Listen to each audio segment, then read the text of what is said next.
Pemirsa, Menteri Koordinator Bidang Perekonomian Airlangga Hartarto memastikan bahwa pemerintah akan melakukan beberapa hal untuk mencapai target inflasi di bawah 4% pada tahun ini. Dan salah satunya memperkuat ketahanan pangan dengan akselerasi implementasi lumbung pangan, perluasan kerjasama antar daerah. Kita berbicara mengenai ketersediaan beras dan targetnya volatile food ada 3-5%. Kemudian perkuatan ketahanan pangan dengan akselerasi implementasi lumbung pangan, perluasan kerjasama antar daerah, data ketersediaan pangan untuk mendukung pengendalian inflasi dan memperkuat komunikasi dan juga untuk mendukung ekspektasi dari inflasi masyarakat. Demikian pernyataan Menteri Koordinator Bidang Perekonomian Airlangga Hartarto yang memastikan pemerintah akan melakukan beberapa hal untuk mencapai target inflasi di bawah 4% pada tahun 2023. Salah satunya yakni memperkuat ketahanan pangan dengan akselerasi implementasi lumbung pangan, perluasan kerjasama antar daerah. Begitu juga dengan memastikan data ketersediaan pangan untuk mendukung pengendalian inflasi dan memperkuat komunikasi untuk mendukung ekspektasi dari inflasi masyarakat. Dalam rangka komitmen seluruh pihak, Airlangga memastikan tim pengendali inflasi pusat atau TPIP akan menyelenggarakan Rakornas Pengendalian Inflasi 2023 pada Agustus. Airlangga mengatakan rakor akan digelar dengan tema memperkuat sinergi inovasi untuk stabilitas harga pangan menuju ketahanan pangan nasional yang berkelanjutan. Beberapa program inflasi 2023 salah satunya Gerakan Nasional Pengendalian Inflasi Pusat yang juga didorong oleh Bank Indonesia antara lain berbagai kegiatan kerjasama antar daerah, subsidi ongkos angkut, gerakan tanam cabai, replikasi model bisnis, Alsintan, digitalisasi, dan koordinasi. Adapun gerakan ketahanan pangan mencapai 104,2 triliun rupiah. Dari Jakarta, Tim Liputan IDX Channel. Ya, pemirsa, untuk membahas tema kita hari ini, tekan inflasi 2023, pemerintah fokus pada komoditas pangan. Sudah tersambung melalui Zoom bersama dengan Ibu Sahara. Beliau adalah Ketua Departemen Ilmu Ekonomi FEM IPB University. Halo, selamat pagi Bu Sahara. Selamat pagi Mas Pras. Ya, salam sehat Bu. Alhamdulillah sehat. Baik, terima kasih juga atas waktunya. Menarik kalau kita bicara ketahanan pangan begitu yang menguat di tahun 2022 lalu ya, di mana kita tahu Global Food Security Index begitu di Indonesia pada tahun lalu berada di 60,2 begitu posisinya. Dan ketahanan ini masih di bawah rata-rata global yang indeksnya mencapai sekitar 62,2 poin. Apa yang bisa dicermati dengan kondisi ketahanan pangan di Indonesia saat ini? Baik Mas Pras, ya kita Indonesia ranking 63 ya dari 113 negara, masih di bawah negara tetangga kita yaitu Malaysia, Singapura dan juga Vietnam ya. Baik. Skor total itu 60,2 kita dan ini yang saya cermati bahwa indeks ketahanan pangan itu dibangun oleh 4 komponen, affordability, availability, quality and safety, dan juga yang terakhir itu sustainability and adaptation. Nah kita PR-nya itu Mas yang di availability, ketersediaan pangan termasuk akses petani terhadap pembiayaan, terhadap input, kemudian terhadap infrastruktur, termasuk juga kelembagaan, kelompok tani dan sebagainya. Itu PR karena skornya cuma 50,9 di bawah skor overall. Lalu kemudian kualitas dari pangan tersebut ya itu juga masih relatif di bawah 56,3 ya kalau saya lihat ya. Okay. Lalu kemudian bagaimana kita Indonesia maksud saya menghadapi isu climate change, memaintain dampak dari climate change tersebut itu paling rendah skornya itu 46,3 ya. Nah, sehingga dari situ apa yang bisa kita cermati bahwa ketika kita ingin meningkatkan indeks ketahanan pangan itu fokus kepada 3 aspek itu, availability, quality and safety, dan juga sustainability and adaptation. Kalau untuk affordability kita udah lumayan tinggi ya, 81,4 skornya. Baik, dengan beberapa permasalahan yang ada tadi, akses pangan berarti ya, kemudian kualitas pangan, penanganan terhadap climate change dan juga keberlanjutan dari produksi kemudian stok pangan di Indonesia. Dan Anda melihat kenapa ini masih terjadi begitu? Apakah permasalahan ini lebih kepada top to down begitu dalam artian semua merata di seluruh penjuru negeri begitu, atau ada faktor lain begitu yang menjadi pemicunya? Kalau kita bicara pangan ya, ambil contoh saja pangan yang penting bagi Indonesia itu kan beras ya, padi. Oke. Disparitas produksi ya masih terjadi ya, terutama antar Jawa dan luar Pulau Jawa. Ya. Kita bicara produktivitas saja ya.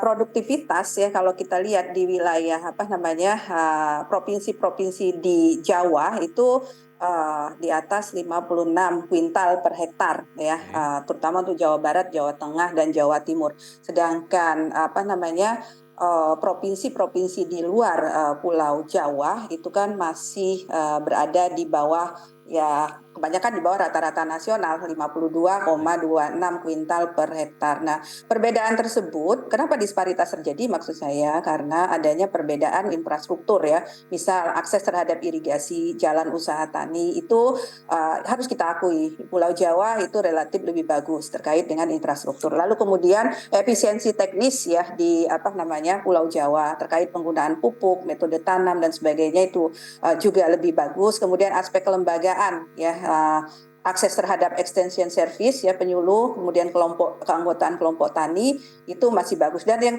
tidak kalah pentingnya lainnya adalah kesuburan lahan, Mas. Harus kita akui Pulau Jawa itu lahannya relatif subur dibandingkan dengan provinsi-provinsi yang berada di luar Pulau Jawa, sehingga produktivitasnya itu tinggi. Tapi memang harus diingat transformasi lahan itu kan di Pulau Jawa agak mengkhawatirkan ya, Ya, ya. sehingga itu mungkin akan mengancam juga ketahanan pangan di masa yang akan datang jika langkah-langkah konkret itu tidak segera diambil tentu saja oleh kita semua termasuk pemerintah. Oke, komoditas pangan memang dalam beberapa tahun terakhir ini menjadi salah satu penyumbang inflasi yang akhirnya pemerintah pun menaruh perhatian di sana. Tapi dengan beragam permasalahan yang Anda katakan sebenarnya ini adalah permasalahan klasik juga yang terjadi begitu.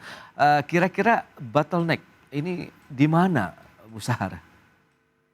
Uh, Kalau kita bicara pangan, ini 270 juta penduduk Indonesia kan Ya, harus disiapkan ya betul. pangannya itu. Itu dari sisi demand side itu permintaan itu sudah sedemikian besar ya Oke. dibandingkan dengan negara lain ya. Kemudian dari sisi supply side ya, nah ini tantangan juga bagaimana seperti yang saya katakan tadi memproduksi pangan ya secara Ya. terus-menerus sepanjang tahun. Tantangannya di situ adalah irigasi ya. Sebagian besar kan ada sebagian petani itu kan tergantung kepada sawah tanda hujan. Nah, kalau irigasi itu sudah diperbaiki ya mereka bisa berproduksi di sepanjang tahun. Lalu kemudian untuk meningkatkan produksi itu kan juga tadi Ya. faktor produksi atau input penting, pupuk, obat-obatan ya, kemudian ketersediaan lahan ya. Kita tahu ya petani kita penguasaan lahannya itu atau land ownership itu masih relatif rendah dibandingkan dengan negara-negara lainnya. Lalu kemudian juga ketersediaan tenaga kerja ya. Kita tahu bahwa dari struktur ongkos ya tenaga kerja itu kontribusi upah tenaga kerja itu relatif tinggi dan juga sewa lahan terhadap struktur ongkos untuk komoditas pangan terutama padi. Dan masalah lain ya, lagi yang harus kita perhatikan itu masalah on farm. Jadi yang masalah yang saya sebutkan tadi semua itu di on farm. Iya. Masalah distribusi. Kita tahu bahwa produk pangan itu kan diproduksi di wilayah pedesaan, relatif jauh dari wilayah perkotaan, dan masalah distribusi itu merupakan tantangan tersendiri. Bagaimana menghantarkan produk pangan tadi dari wilayah produsen ke wilayah konsumen ya, apalagi negara kita adalah negara kepulauan ya. Nah itu perlu logistik sistem yang bagus ya, pelabuhan, jalan dan sebagainya. Itu Baik, mungkin. upaya pemerintah berikutnya kan adalah menciptakan lumbung pangan begitu dengan klasterisasi misalnya juga untuk komoditas pangan tertentu. Anda melihat seberapa efektif dan seperti apa realisasinya hingga saat ini menurut pengamatan Bu Sahara? Ya, tadi kalau yang lumbung pangan itu Mas Pras itu salah satu memang upaya yang dilakukan oleh pemerintah untuk meningkatkan produksi Ya. dari pangan di Indonesia. Nah, tetapi kalau kita bicara tantangannya itu kan juga ada ya. Pertama kan perlu lahan yang luas ya. Nah, Oke. lahan yang luas itu kan ada isu di situ kan, konvensi lahan dan juga isu lingkungan. Apalagi kalau misalnya lahan tersebut dibuka di daerah gambut. Nah, itu kan dalam jangka panjang perlu juga dipikirkan dampaknya. Lalu kemudian manajemen food estate itu kan memerlukan manajemen yang modern ya, karena dikelola di hamparan yang luas. Ketersediaan input produksi, on farm, pasca panen, distribusi dan pemasaran itu perlu menjadi perhatian. Lalu penggunaan teknologi yang modern itu bisa menjadi trade off juga dengan program penyerapan tenaga kerja. Lalu juga masalah food loss and waste ya. Food loss and waste itu kan Ya. pangan tersebut sudah diproduksi tetapi kemudian tercecer. Itu relatif besar loh, 15-30% food loss dan waste tersebut. Lalu kemudian sumber daya petani ini juga ya, dalam pengembangan food estate tersebut, usia, Oke. kemampuan manajerial dan lain-lain. Dan yang tidak kalah penting itu masalah koordinasi. Karena food estate ini melibatkan ya Kementerian Pertanian, PUPR ya, Ya. kemudian Kemendes, LHK, BUMN dan sebagainya ya, termasuk Kementerian ATR. Nah, ini perusahaan pupuk dan sebagainya, ini perlu ya koordinasi yang bagus di antara lembaga-lembaga tersebut sehingga apa yang mereka lakukan di situ tidak tumpang tindih ya. Begitu kira-kira. Hasilnya sejauh ini seperti apa kalau boleh dijelaskan? Untuk lumbung pangan ya, kalau kita lihat kan memang beberapa itu kan masih belum ya, masih tercapai ya. Ya. Misalnya target 22 hektar ya, terrealisasi misalnya baru 7 hektar. Lalu di beberapa tempat lain juga itu realisasinya itu masih berada di bawah target. Nah, upaya-upaya untuk mempercepat realisasi dari lumbung pangan tersebut ya itu harus terus-menerus dilakukan. Kalau Baik. menurut saya ya kuncinya itu adalah komitmen. Once kita sudah komit untuk mengembangkan lumbung pangan ya setiap tahun itu ya setiap waktu ya malah ya kita harus fokus di situ ya, karena ini pangan gestasian period itu terjadi, nggak bisa kita ingin meningkatkan sekarang tahu-tahu misalnya besok udah jadi ya, pasti perlu waktu ya untuk menanam ya, Oke. mendistribusikan dan sebagainya. Baik, Bu Sahara, di Jadi tahun 2023 ini pemerintah sudah menyiapkan sekitar 104 triliun begitu dalam APBN untuk bagaimana menciptakan ataupun menjaga ketahanan pangan nasional. Dengan jumlah dana yang sudah disiapkan tadi, apakah mencukupi kah? Atau seperti apa nanti penggunaannya? Kita akan bahas di segmen berikutnya, kita akan jeda sebentar, Bu Sahara. Dan pemirsa jangan beranjak dari tempat Anda, kami masih akan segera kembali sesaat lagi. Ya, Anda masih bergabung bersama kami dalam Market Review dan berikut ini kami sampaikan infografik untuk Anda terkait dengan Indeks Ketahanan Pangan Indonesia. Ya, seperti yang bisa Anda saksikan tahun 2020, kemudian 2021 dan 2022. Kita akan lihat seperti apa pergerakannya, 59,5 untuk indeks di tahun 2020, kemudian 2021 59,2 poin, 2022 60,2. Itu dia untuk indeks dari ketahanan pangan. Berikutnya untuk PDB Pertanian, Perikanan dan Kehutanan. Kita lihat prosentasenya dari tahun 2020 itu 1,77%, kemudian 2021 1,84% dan tahun 2022 naik lagi menjadi 2,25% pertumbuhan PDB, Pertanian, Perikanan dan Kehutanan. Selanjutnya kita lihat dari sisi anggaran Kementerian Pertanian tahun 2020 itu 15,8 triliun, 2021 19,71 triliun, namun di tahun 2022 ada penurunan menjadi 14,45 triliun rupiah. Lantas bagaimana dengan luas area lahan basah atau sawah? Di tahun 2015 8,08 juta hektar, tahun 2019 justru turun menjadi 7,46 juta hektar. Baik, kita akan lanjutkan kembali perbincangan bersama dengan Ibu Sahara. Dia adalah Ketua Departemen Ilmu Ekonomi IPB. Ya, Bu Sahara, kita akan lanjutkan kembali Bu dari data-data tadi yang sudah disampaikan untuk pertumbuhan PDB ini. Bagaimana Anda melihat untuk kontribusinya dari sektor pertanian tadi?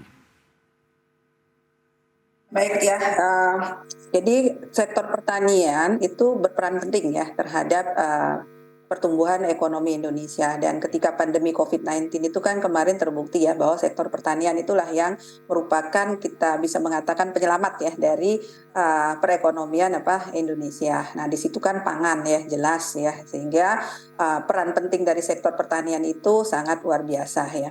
Nah, memang kalau dalam transformasi ekonomi ya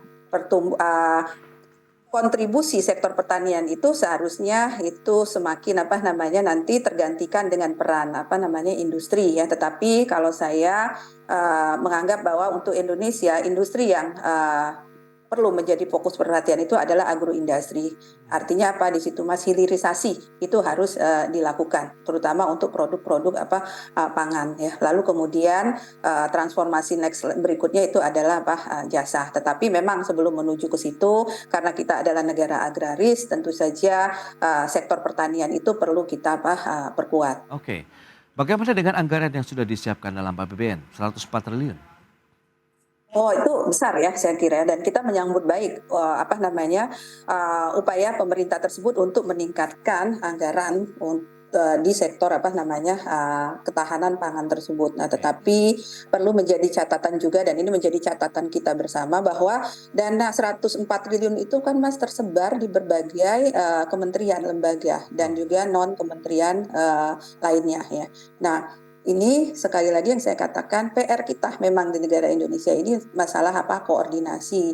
Jangan sampai nanti ketika dana itu tersebar di berbagai institusi yang saya katakan tadi itu, program-program yang dilakukan itu menjadi tumpang tindih. Dan terkait dengan indeks ketahanan pangan tadi, yang menjadi catatan kita juga bahwa ya memang program-program yang dilakukan oleh pemerintah tadi sebaiknya fokus kepada aspek-aspek di indeks ketahanan pangan tadi yang masih rendah ya. Seperti yang saya katakan tadi itu kan yang masih rendah itu kan kita ada di 3 aspek itu, aspek availability ya di on farm ya. Nah, termasuk di dalamnya tadi akses terhadap input pertanian, pembiayaan, lalu kemudian kemampuan negara tersebut untuk melakukan atau mendistribusikan pangan ya. Dan distribusi tadi kan sudah saya katakan PR bagi kita ya, karena Indonesia ini negara kepulauan, dan juga di availability tadi yang menjadi salah satu komponen yang dinilai itu juga adalah pengeluaran untuk riset di bidang pertanian. Nah, sehingga uang yang tadi itu ya bisa dikeluarkan untuk kegiatan-kegiatan yang saya sebutkan tadi di availability. Lalu juga quality and safety ya, variasi kualitas dari gizi makanan, kandungan nutrisi, serta keamanan dari produk pangan itu juga harus dimasukkan ke dalam program tadi ya. Lalu kemudian sustainability dan adaptation ya. Jadi bagaimana kita bisa memitigasi resiko dari climate change tadi, yaitu program-program tersebut ya diarahkan ke 3 aspek itu tadi, sehingga bisa meningkatkan indeks ketahanan pangan di Indonesia. Dan mudah-mudahan dengan langkah yang konsisten dan komitmen dari pemerintah ya, ranking kita bisa naik Mas, kalau kita fokus ke 3 hal yang masih dianggap rendah tadi skornya. Dan Anda melihat bagaimana dengan upaya pemerintah yang sudah Anda sampaikan tadi, dengan beberapa PR juga yang masih harus segera dituntaskan? Bagaimana melihat sumbangsinya dari sektor pertanian tadi ataupun komoditas pangan terhadap inflasi kita di tahun 2023? Ya, kalau on farm, saya yakin ya semua pihak itu bekerja luar biasa ya untuk meningkatkan produksi pertanian. Tetapi kita supply chain untuk produk pertanian itu tidak hanya on farm ya, distribusi tadi yang saya katakan. Lalu kemudian juga hilirisasi itu juga masih menjadi PR kita semua. Nah, khusus untuk distribusi ya, kadang-kadang kan pangan itu cukup produksinya di suatu wilayah, tetapi how to distribute to others province atau other regions itu menjadi PR yang luar biasa. Karena di situ melibatkan biaya angkutan yang menjadi tantangan juga ya. Kemudian juga masalah pungli, kadang-kadang di jalan itu juga masih terjadi ya. Lalu kemudian hal lainnya juga yang perlu menjadi perhatian ketika distribusi itu kan produk pangan ini kan perishable ya. Oke lah kalau padi ya nggak terlalu perishable. Kalau misalnya cabai itu Mas, cabai, bawang merah itu kan perishable ya. Maka cold chain system, logistik sistem yang bagus itu perlu menjadi perhatian. Nah, kita bisa melihat ya Australia itu kan produk unggulannya itu adalah pertanian. Australia itu nggak produksi mobil, nggak memproduksi komputer, kemudian HP dan sebagainya. Mereka fokus konsisten ke produk pertanian dan itu diekspor. Mereka dengan bangga bisa mengatakan dengan cold chain system yang bagus bisa mengekspor dari Australia ke negara-negara yang berada di belahan utara dunia. Ya, Australia itu kan berada di selatan. Nah itu logistik sistem yang bagus itu yang menunjang keberhasilan mereka dan juga riset dan inovasi. Rekomendasi yang bisa Anda berikan dari IPB sendiri bagaimana kita mengatasi persoalan produksi, tadi produktivitas, kemudian harga juga yang sangat sensitif di masyarakat dan memicu juga terhadap inflasi. Ada beberapa komoditas yang tadi sudah Anda sampaikan juga beras, kemudian cabai, ada juga ikan segar. Ini yang menjadi salah satu penyumbang inflasi di beberapa bulan terakhir. Apa kira-kira yang bisa Anda sampaikan ini? Sahara. Ya, baik. Untuk teknologi itu berperan penting. Yang saya katakan tadi ya, dengan teknologi yang bagus ya, misalnya di sistem irigasi pengairan yang bagus, itu kita bisa berproduksi di sepanjang tahun.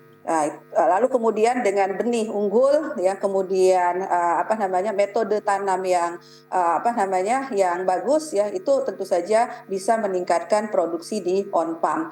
Nah, kemudian juga terkait dengan distribusi tadi itu. Nah, distribusi tadi ya itu ya infrastruktur pelabuhan ya, mengingat kita negara kepulauan itu juga harus ditingkatkan. Jalan usaha tani ya itu juga perlu ditingkatkan kualitasnya.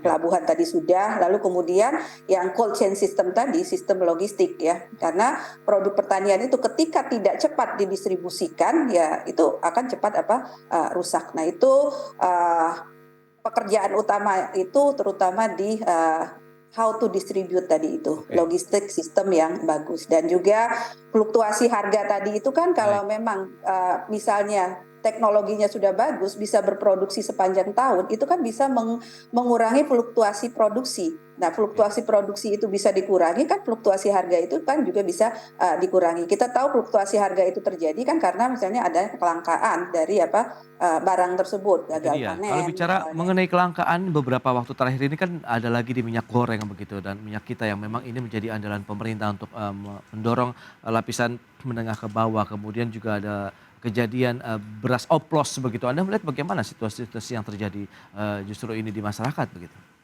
Iya, ini minyak kita ya, lalu kemudian beras itu kan komoditas yang disubsidi ya di Indonesia ya. Harganya itu kan kita ambil contoh saja minyak kita itu kan HET-nya 14.000 ya.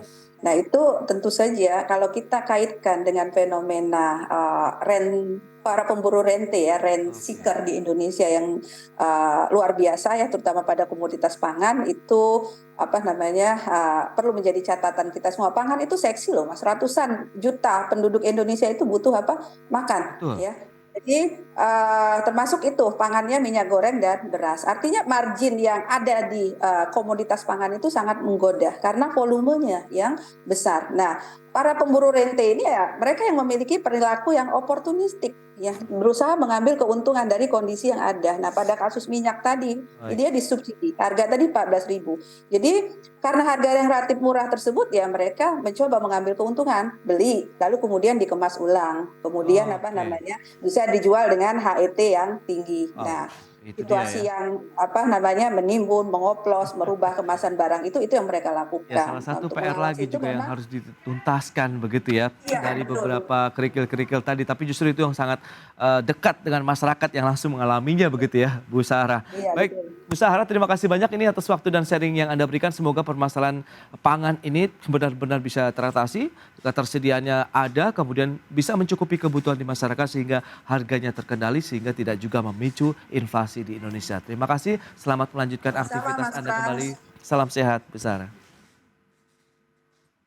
Ya pemirsa, 1 jam sudah saya menemani Anda dalam Market Review dan tetap saksikan IDX Channel, your trustworthy and comprehensive investment reference. Saya Prasetyo Wibowo beserta kerabat kerja yang bertugas undur diri. Terima kasih dan sampai jumpa.